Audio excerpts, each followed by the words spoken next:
let the torch of freedom burn.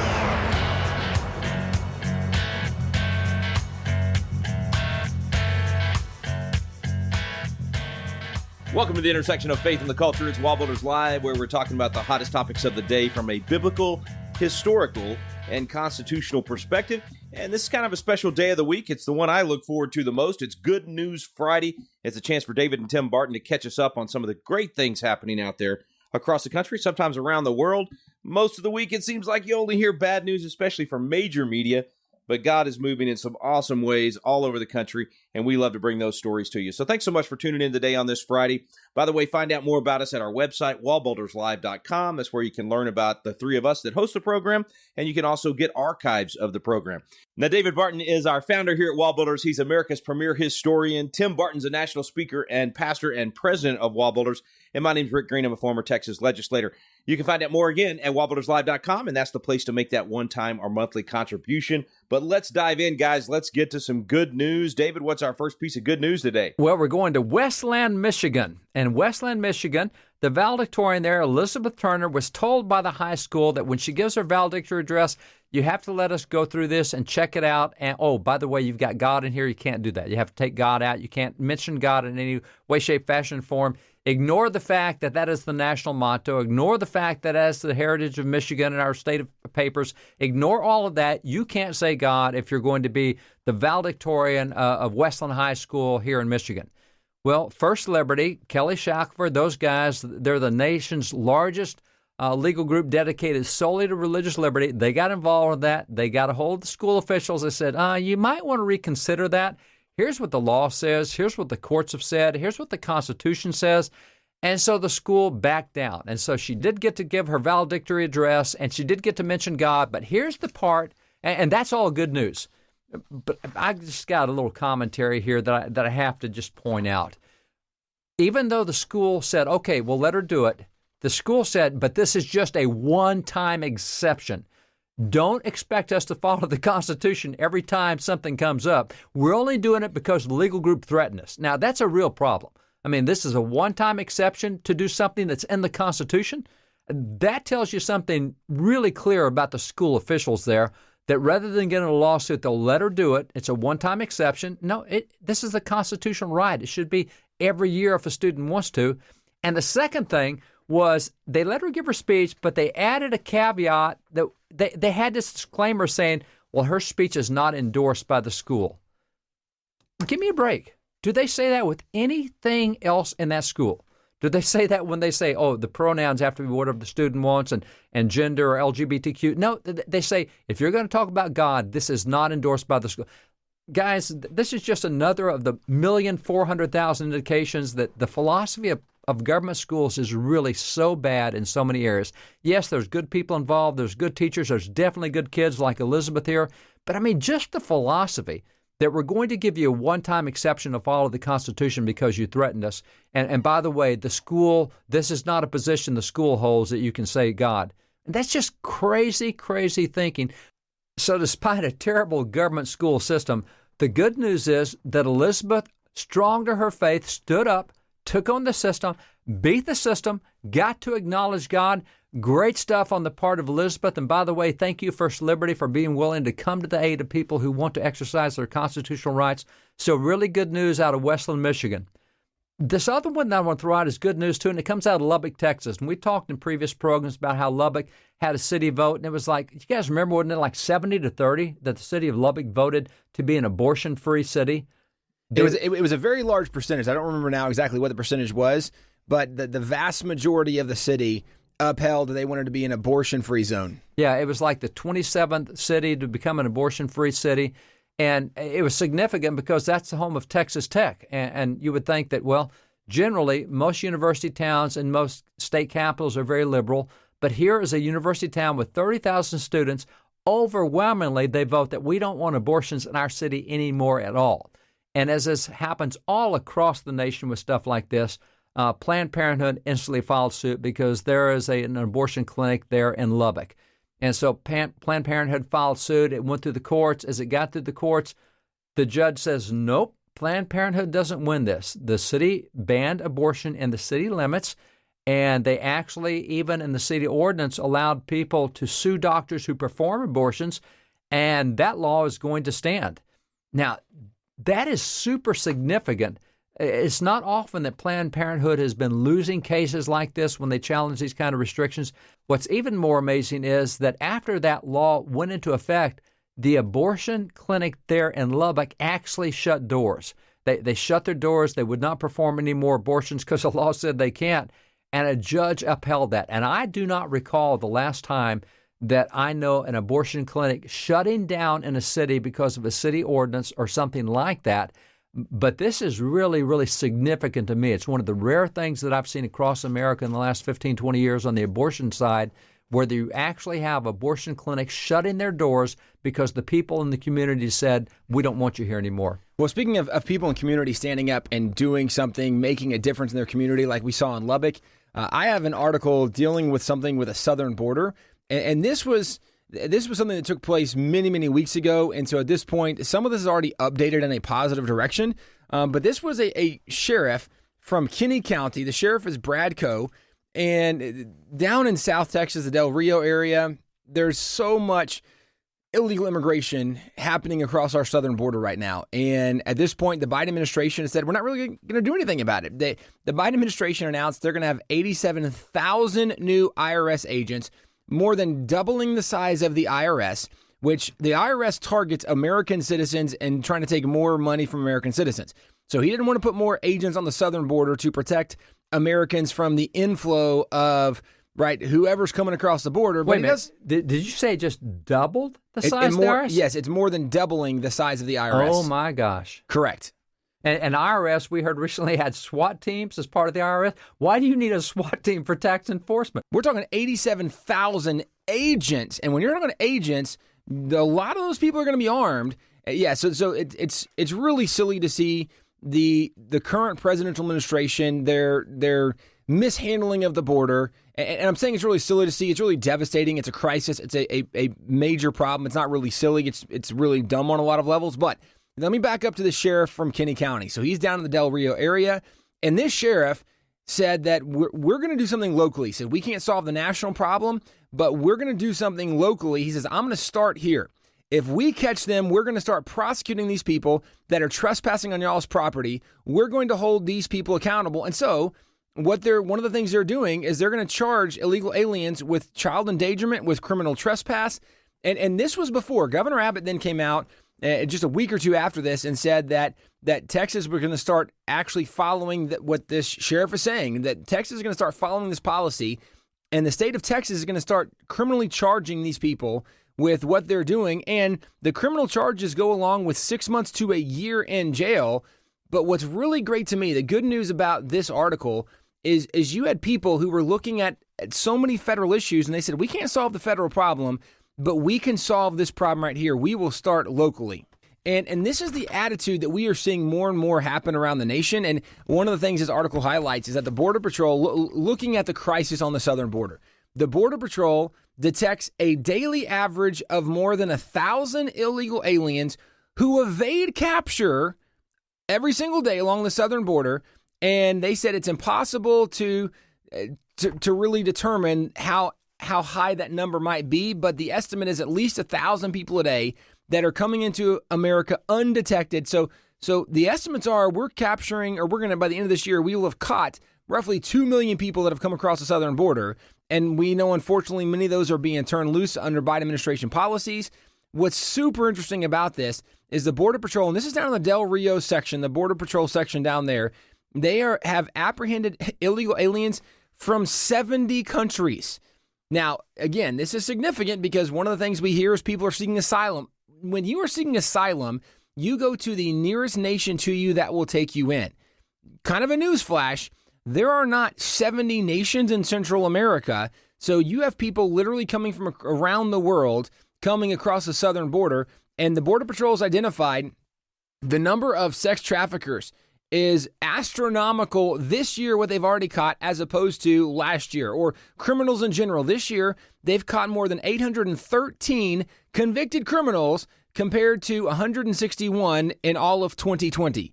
So already we're seeing this unbelievable influx coming across the border, but this is part of Again, the Biden policy, the White House administration policy difference on the southern border is totally different. But here, again, I'm going to go back to the good news. The good news is you now have people saying that we are not going to wait for the federal government to do something. We are going to stand up. We are going to take matters into our own hands. We're going to make a difference where we can.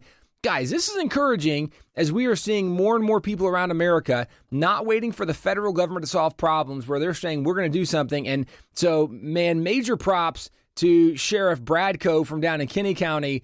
Awesome job standing up saying you want to do something. Of course, Governor Abbott came out a couple weeks after that and said that he's going to protect Texans where he can. And this is one of those things where we're going to give honor where honor's due. And Governor Abbott made a really good decision saying that they're going to start prosecuting people who are breaking the law coming into America to help protect Texans. This is really good news. Yeah, exactly right. Give honor where honor's due. You guys know I've been a very outspoken critic of Governor Abbott over the last year, but here's a good one that he's done, and we obviously want to thank him for that. We've got time before the break for one more piece of good news. If you got one, a quick one, Tim. Yeah, let's highlight this coach from up in Virginia who a couple weeks ago stood up, and he's a PE teacher at elementary school, and he stood up and they were encouraging him to embrace a lot of this transgender and human sexuality and gender ideology in elementary school for these students. And he said, I can't do it. I can't lie to a child and tell them they're something they aren't. He said, I'm a teacher, but I serve God first. And now this has kind of become a very big ordeal. But Tanner Cross is this guy's name. And he stood up. He now actually it's been on 60 Minutes. It's been on basically every news outlet with what this guy has done. And he identified, he said, look, for me to say this, it's like lying to a child, it's abuse to a child, and it's sinning against our God. And the school disciplined him. They wanted to remove him for this. And this is from the Loudoun County School District. He's at Leesburg Elementary. And what's interesting about this, ADF has now picked up the case because he had the audacity to say that boys are boys and girls are girls, and especially for elementary students, as they're just picking whatever pronouns they feel like and whatever gender they want to be that day. And as all this is unfolding, he's saying, look, that's being dishonest. It's not loving the kids. We're lying to the kids. Well, this got him put on leave from his school for, again, having the audacity to do something as terrible as telling a boy that he was a boy or a girl that she was a girl. The good news is Alliance Defending Freedom, one of the great religious liberty law firms in the nation, is representing him, and they have a very good track record. Right now, I don't have the latest update on the case, but it's certainly something we expect to see him reinstated. But here's the good news. Again, we are seeing individuals from around the nation standing up and engaging in the fights that need to be fought. And that this is something, Dad, you already pointed out, that so often in public schools we see so much brokenness, so many problems, so much nonsense coming from a broken system. And it's not because there are not good people there. Again, we would point to somebody like Tanner Cross and say, this is a great guy who is a elementary PE teacher. That this guy is awesome. This coach is awesome, that he's standing up for what is obviously biologically true, for what is biblically correct. Are you telling me he's following the science? He, in fact, might be following the science as opposed to gender dysphoria for a second, third, or fourth grade or whatever the case is. But this, again, this guys, this is where I get encouraged in the midst of the battles we're seeing. I am encouraged by how many people are standing up and saying, you know what, we're not compromising truth anymore. We're not backing down anymore. We're not going to be bullied. We're going to stand up for what is right, for what is true, for what is biblical, for what is constitutional. And so, Tanner Cross, man, we are praying for you. And I would encourage everybody listening right now, Tanner Cross is somebody we got to be praying for in the midst of many of these other people that are going through persecution, that are having these challenges. We need to pray for these people as we find out their stories, as we can identify them by name. But Tanner Cross, man, we are praying for you. We're so proud of you for standing up, trying to make a difference, and helping these young kids.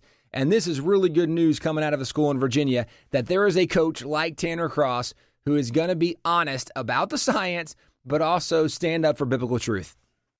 It's so good, Tim, and also just the fact that exactly what he said, that it's not love to lie to someone, right? That being honest in this way is truly loving these folks that are struggling with this. So just such a great story. Thanks so much for that one. Let's take a quick break, guys. We'll be right back. We've got a lot more good news to get to today. You're listening to WallBuilders Live.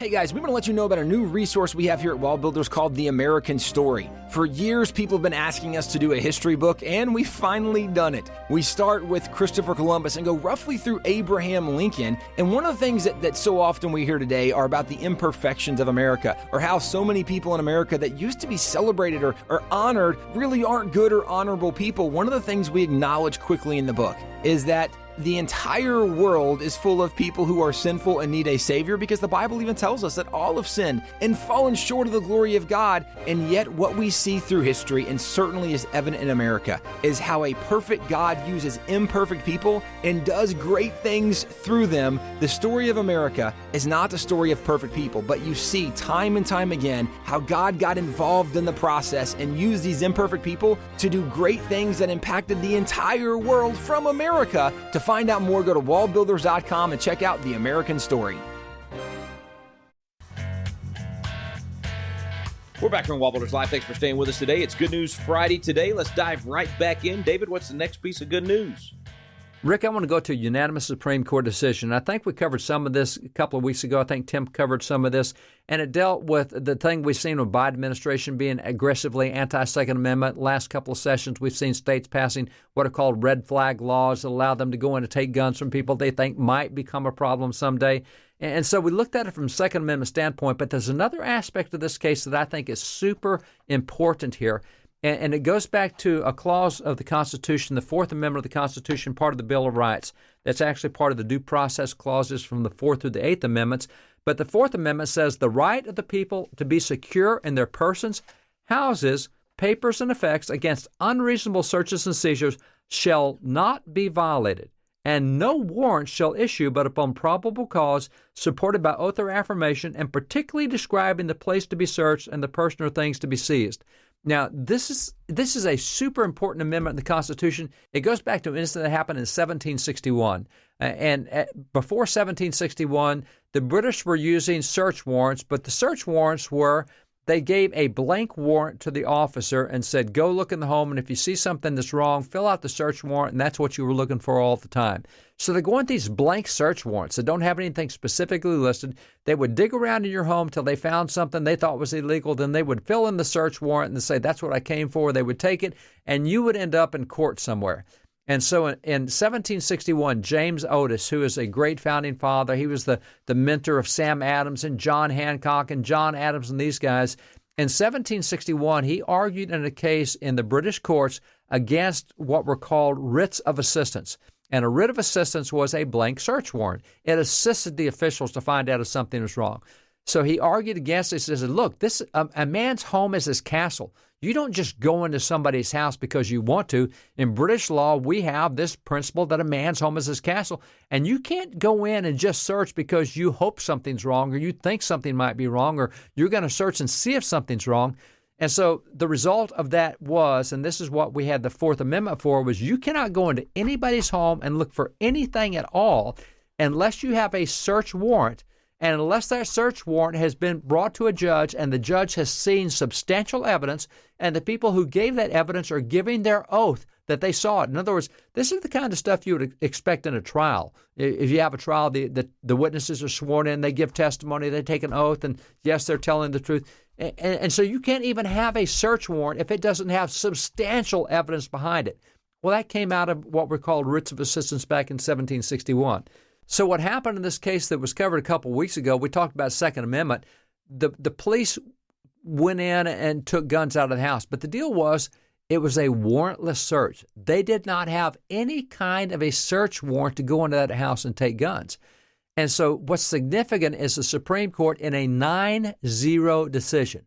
And that means the liberals in the court, the moderates in the court, and the conservatives in the court all agreed you can't go into somebody's house with a warrantless search. You can't do this. And actually, they've allowed warrantless searches since 1973 and what they called a community caretaking doctrine. They said, if there's an accident, a vehicle accident, well, police can look in the car and see if something might have caused it or whatever without having a warrant. Well, how does it go from looking in a car wreck to going into someone's home and taking guns? And so over the last really 45 years, the police have expanded this in many areas to now these warrantless searches. And now the Supreme Court has put their foot down and say, nope, We have a specific clause in the Constitution, the Fourth Amendment, that does not allow this to happen. And we're all agreed, liberal, conservative, moderate, you're not going into somebody's home without a search warrant. That is super good news for the entire nation when we have that political spectrum come together and say the Constitution is the standard and we're going to uphold it. All right, so good news on the Supreme Court level. And like you said, David, I mean, that's good news for the whole country, regardless of what your perspective is, and upholding those constitutional due process rights that we have. All right, Tim, next piece of good news. All right, well, speaking of the whole country, there was a survey.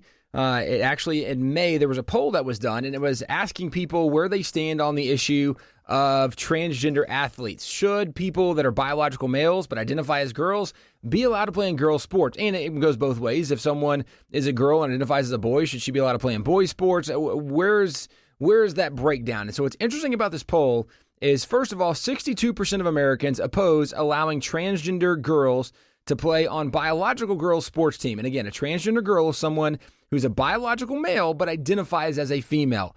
And so 62% of Americans say we don't support that. Here's what's really interesting to me, though. One of the things they do in this poll is they break down where the demographic support comes from, the percentage of support. So 62% of Americans, first of all, say that transgender athletes should play on teams that match their birth gender, so that match their actual biology. Only 34% of Americans said that people should be able to play on whatever team they want, regardless of their biology. So that number is a lot smaller than sometimes what we might get the impression of based on where the news is. Here's where it gets interesting, though. First of all, this is a political breakdown. So among Republicans, 86% of Republicans said that you should play on the sports team of your biology. 63% of independents, which is almost the number of the poll, 62% of Americans is what said they believe that people should play on the sports teams that aligns with their biology, so how you were born. Well, 63% of independents support that. Only 41% of Democrats support biological boys only being able to play on biological boys teams, but that number is actually higher than what many people might realize because the Democrat Party is very split on this issue. So just kind of interesting demographics on that. But then the one to me that's the most telling, if you look at 18 to 29-year-olds, they have a 59% support for maintaining that biological boys can only play on boys' teams, not on girls' teams. Now, that's 59%, so that's a little below the national average, but here's where it's interesting. If you look at people that are 50 to 64 years old, now we just talked about the 18 to 29-year-olds, so 59% of 18 to 29-year-olds. Among 50 to 64-year-olds, 58% support biological boys having to play on boys' teams. So you're talking about the younger generation of rising leaders has a more scientific, conservative, biblical perspective on this issue than does the older age group, and in this case, what would be probably for most of them their parents. And we've talked about it many times. It's interesting when you see that kids have a better constitutional, biblical, even a theologically conservative perspective that is different than their parents. It's something that's very interesting to note. It's one of the many reasons we talk about at times that we believe America is in the midst of some kind of awakening, that God is awakening people, God is stirring up people, God is raising up people. And even though we can look at this younger generation and see that there definitely are some theological issues, there definitely are some moral issues that are problems, that we certainly want to help guide people in biblical truth and help them have a biblical worldview, it's interesting that on areas where you might think they would be in a totally different perspective, they actually are better in some areas than we think. And let me give one more piece of good news as we're wrapping the show up. There was a man in Huntsville, Alabama. His name is Rodney Smith. He started a lawn service organization, a service back in 2015, and it was called Raising Men Lawn Care Service. Now, the fact that it says Raising Men already caught my attention. What does that mean? How are you raising men? Well, back in 2015, he decided he was going to start this service, and they're going to mow lawns free of charge for the elderly, the disabled, the single parents, and the veterans. And the reason was one day he was driving home. He saw an elderly man really struggling to mow his yard. He decided to stop and help, and he mowed the elderly man's yard and decided, I want to do this more. His goal was then to mow 40 lawns by the end of that year for the elderly, the disabled, veterans, single parents. And he completed 40 lawns so quickly, he decided he would up it to 100. Well, in a month and a half, he'd done 100 yards. Wow. And it continued to challenge him that he thought, I want to help other people understand how great it is to help people in need. I want them to learn what it means to serve and give. So he started Raising Men Lawn Care Service. And initially he decided to recruit about 30 or 40 kids from Huntsville. And by and large, they were boys, which is why it was Raising Men Lawn Care Service. He was trying to help these boys raise to be men. And he gave them a 50-yard challenge and asked them to mow 50 lawns free of charge for people in their community as a way to give back. Well, this went not only well in his community, it went viral, and people from around the nation have started participating in this challenge. And so one of the things they do now is for people that embrace this challenge, they post on social media, they're going to do it. They have a sign up talking about it. And so as they mow the lawns, they will post their success. And so they actually get awarded from the Raising Men Lawn Care Service. After 10 lawns, they're awarded an orange shirt with some writing on it. After 20 lawns, a green shirt, a blue shirt after 30, a red shirt after 40. After 50 lawns, the kids are awarded a black shirt, plus they are personally delivered a brand new lawnmower from Rodney for mowing the 50 yards. So guys, so cool to see an individual deciding he wants to get involved, help give back, serve his community, and it's gone viral. People from around the nation are now helping serve people in need. This is really good news. Now, how many lawns do I have to mow to get the new lawnmower? Only 50, but it's probably a push lawnmower, so keep that in mind. Well, very good news today, guys. Thanks so much to David and Tim for compiling all the good news for us today. Thank you for listening. Be sure and check out more at our website, WallBuildersLive.com. We appreciate you listening today to WallBuilders Live. We stand undivided.